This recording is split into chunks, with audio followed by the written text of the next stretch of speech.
আজ 8ই মে উচ্চ মাধ্যমিকের ফল প্রকাশ। এবছর পরীক্ষা শুরু হয়েছিল 16ই ফেব্রুয়ারি, শেষ হয় 29শে ফেব্রুয়ারি। আজ প্রায় 69 দিনের মাথায় প্রকাশিত হলো উচ্চ মাধ্যমিকের ফলাফল। দুপুর 1টার সময় সাংবাদিক বৈঠকের মাধ্যমে উচ্চ মাধ্যমিকের ফল প্রকাশিত হয়। এবারের মেধা তালিকায় প্রথম 10-এ রয়েছে আরামবাগের 2 ছাত্র। মেধা তালিকায় 7ম স্থান অধিকার করেছে মোহাম্মদ শাহিদ, যার প্রাপ্ত নম্বর 490। 8ম স্থান অধিকার করেছে সোম শুভ্র কর্মকার, তার প্রাপ্ত নম্বর 488। দুজনেই আরামবাগ হাই স্কুলের ছাত্র। প্রথমেই দুই কৃতী ছাত্রকে 24 আওয়ার্স আরামবাগের পক্ষ থেকে অনেক অভিনন্দন। আগামী দিনে তাদের ভবিষ্যৎ আরো উজ্জ্বল হোক, আমরা এই কামনাই করি। এই বিষয়ে দুই ছাত্র কি জানাচ্ছেন ওনাদের কাছ থেকে শুনবো বিস্তারিত। 24 আওয়ার্স আরামবাগের রিপোর্ট। মা কাছে যান আপনি, ছেলে থেকে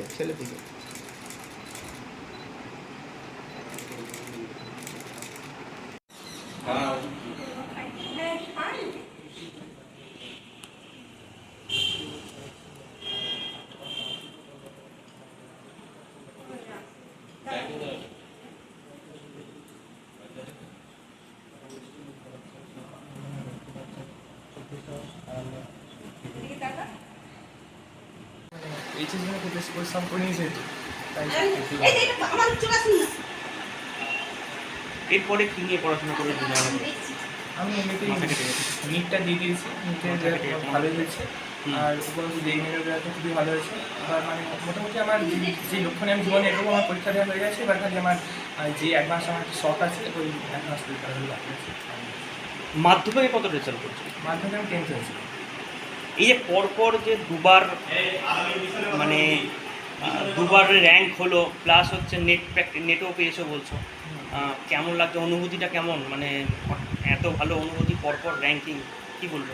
মানে এইটা বলতে পারে যে পরিশ্রমের মূল্য পেয়ে সত্যি আমার খুবই ভালো লাগছে।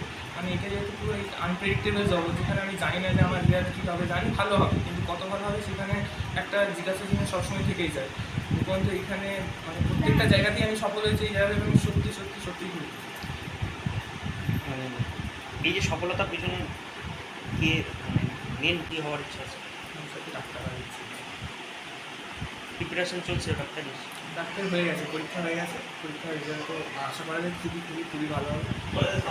মানে 710-এর কাছাকাছি আমার নাম্বার হচ্ছে। আরামবাগে তো ডাক্তারের প্রয়োজন, আরামবাগে মেডিকেল কলেজ হয়েছে, কোথায় প্র্যাকটিস করার চিন্তাভাবনা আছে ভবিষ্যতে?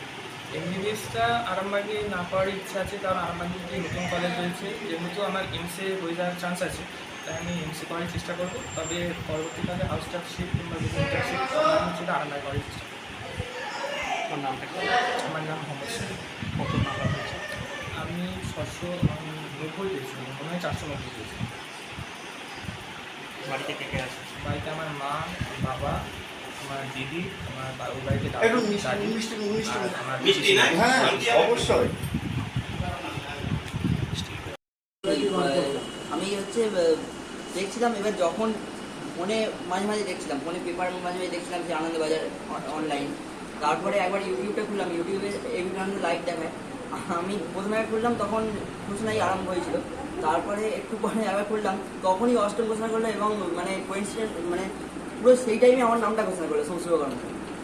প্রথম দিন আমি যখন অষ্টম ঘোষণা করলো, যখন আমি ওইটা খুললাম, তখনই আমার নামটা ঘোষণা করলো। কতটা আশা ছিল? আমি তো জানতাম ভালো পরীক্ষা দিয়েছিলাম, তবে এবার যেহেতু এটা একটা মানে পুরো বাংলার মধ্যে পরীক্ষা, ভালো পরীক্ষা দিলে অনেক সময় ভাগ্যের সময় হয় না, তাই এতটা যে অষ্টম হয়ে যাবো এটা ভাবতে পারিনি। কিন্তু মাধ্যমিকে আমি 1 নম্বরের জন্য মাত্র করতে পারি, র্যাঙ্ক করতে পারি, 11 হয়েছিলাম। তাই এখানে একটা মানে উদ্দীপনা ছিল যাতে এটা হতে পারি, পরিবারের মুখ উজ্জ্বল করতে পারি। মাধ্যমিকে কত পেয়েছিলেন? মাধ্যমিকে আমি পেয়েছিলাম 683। এইচএসে কত পেয়েছেন? এইচএসে আমি যতদূর শুনলাম 488। এখন 3টে কত নম্বর? 488। কত নম্বর র্যাঙ্ক? অষ্টম। কোন স্কুলে পড়া হয়? Arambagh high school. পড়াশোনার পাশাপাশি আর কি খেলাধুলা কিছু করা হয় নাকি? হ্যাঁ, আমি ক্রিকেট খেলতে ভালোবাসি, ক্রিকেট খেলা দেখতে ভালোবাসি, আরও বিভিন্ন খেলা, ক্যারাম খেলতে ভালোবাসি। ক ঘন্টা করে পড়াশোনা করা শোনায় বাবা না মা? হ্যাঁ, সবাই আমার বাবা মা দুজনেই সাহায্য করেছে। মা সেই ছোটোবেলা থেকে একবারে আমাকে পড়িয়েছে।